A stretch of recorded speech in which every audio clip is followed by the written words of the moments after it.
आजकल मस्जिद मंदिर की बात चल रही है, पुरुषोत्तम राम की बात हो रही है।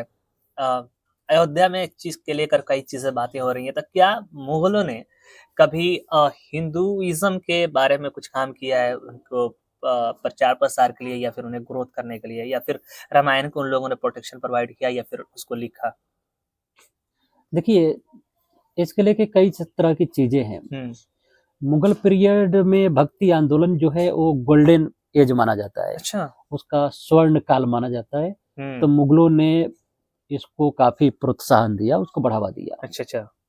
जैसे कि अकबर की माँ भी खुद हिंदू गुरुओं से लिंक में रहती थी। अच्छा सर। हाँ, हुँ, जैसे कि आप देखिए 8 अक्टूबर 1581 में अकबर की माँ ने फरमान लिखा अरे बाप रे! गोस्वामी विठल दास के नाम। हुँ, वो उस समय के सबसे बड़े संतों में थे मुगल पीरियड के। हुँ, हुँ।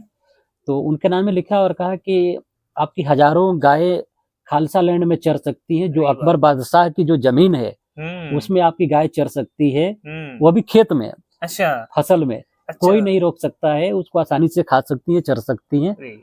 उसके लिए फरमान लिखा और यहाँ तक कहा कि जब भी ज़रूरत हो तो आप हमसे कॉन्टैक्ट कर सकते हैं। हुँ, हुँ। और बाद में अकबर ने भी लिखा और हुँ, अकबर का जो सबसे बड़ा सेनापति था अब्दुर्रहीम खान खाना, अच्छा।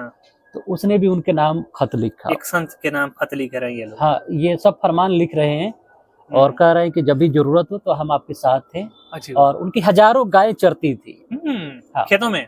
खेत में। अ, वो अभी बादशाह के खेत में गाय चर सकती है और चरेगी, कोई रोकेगा नहीं, कोई टोकेगा नहीं। वो भी रोकना तो दूर की बात है, टोकेगा भी नहीं। अरे! वो भी फसल वाले खेत में? हाँ, अरे! और आप जो राम और रामायण की बात कर रहे हैं ना, हुँ, हुँ। तो अकबर की माँ हमीदा बानो बेगम के लाइब्रेरी में हुँ, हुँ। रामायण थी। अच्छा। उस समय उसका कीमत था आज से 500 साल पहले हुँ, हुँ। 5,000। 5,000 5,000 से ज़्यादा। अच्छा। 5,116 रुपए के कुछ करीब था। हुँ, हुँ। और वही था 1,516 रुपए था उसका। बादशाह के जो अकबर का लाइब्रेरी का किताब था रामायण, हुँ, हुँ।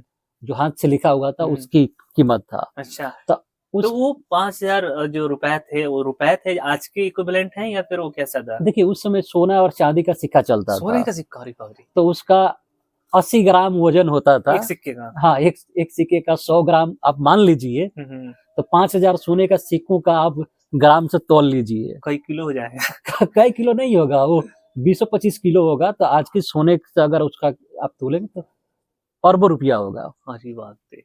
और आपको ये मालूम होना चाहिए हुँ, कि हुँ। अकबर भगवा कपड़ा भी पहनता था। अरे! हाँ। अ, भगवा कपड़ा अकबर पहना करते थे और अरे! वह भी उनका राज्याभिषेक का समय जो भी आता था हर साल पहना करते थे वो। हुँ। ऐसा है।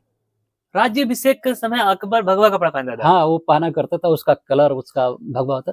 और सूफी लोग उससे और उससे पहले कई सौ साल पहले, आज से हुँ, 800 साल पहले हुँ। भगवा पहनते थे। जैसे कि हमने पहले बताया है आपको अच्छा, कि ख्वाजा मुइनुद्दीन चिश्ती पहनते थे, उनके स्टूडेंट पहना करते थे, उनके स्टूडेंट पहनते थे और आज भी पहनते हैं। अच्छा। तो आज अलग-अलग चल रहा है कि ये भगवा है तो हम नहीं पहनेंगे, या अलग मौलवी साहब अलग मोटिवेट करते हैं, हाँ। या दूसरे लोग कहेंगे कि आप डरते पहन लेते हो किसी महाराज की वजह से। हाँ, तो हाँ। ऐसा नहीं है, ऐसा नहीं है ना? वो पहनते थे अच्छा। और यहाँ तक कि धागे भी बांधते थे। हुँ, एक सूफी किताब है खैरुल मजालिस, हुँ। उसमें है कि अलाउद्दीन खिलजी के जो उस समय का मजार था या मकबरा, हुँ, हुँ। तो उसमें लोग भगवा धागा बांधते थे। हुँ। अब ये परंपरा बंद हो गई है, अच्छा सर। लेकिन सूफियों की खानकाह जो है, दरगाह है, हुँ, हुँ। उसमें आज भी बांधा जाता है। अच्छा सर। लेकिन अलाउद्दीन खिलजी की जो मकबरा है वो हुँ, हुँ। मेहरौली में, हुँ। तो अब वो मैंने देखा था कि वो परंपरा नहीं है। अच्छा, अब नहीं है। तो रामायण से रिलेटेड जो बात कर रहे हैं राम से,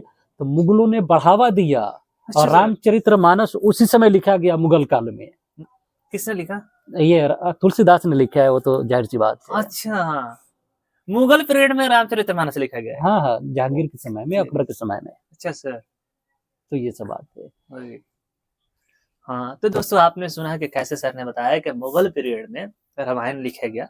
मुगलों को जिस तरह दिखाया जाता है, उसी पीरियड में हिंदुइज़्म के ग्रोथ के लिए सारे काम हो रहे हैं। लोग भगवा में कपड़े पहन रहे हैं, इवन बादशाह अकबर भगवा कपड़ा पहन रहे हैं एक अपने और आपको राज्याभिषेक के टाइम। एक और बात बताते हैं, मुशर्रफ हसन की किताब जब आप पढ़ेंगे ना, हुँ, तो उसमें है कि मुगल गवर्नर हुँ, बंगाल का हाँ। सजा देता था अगर कोई मुसलमान हो जाता था।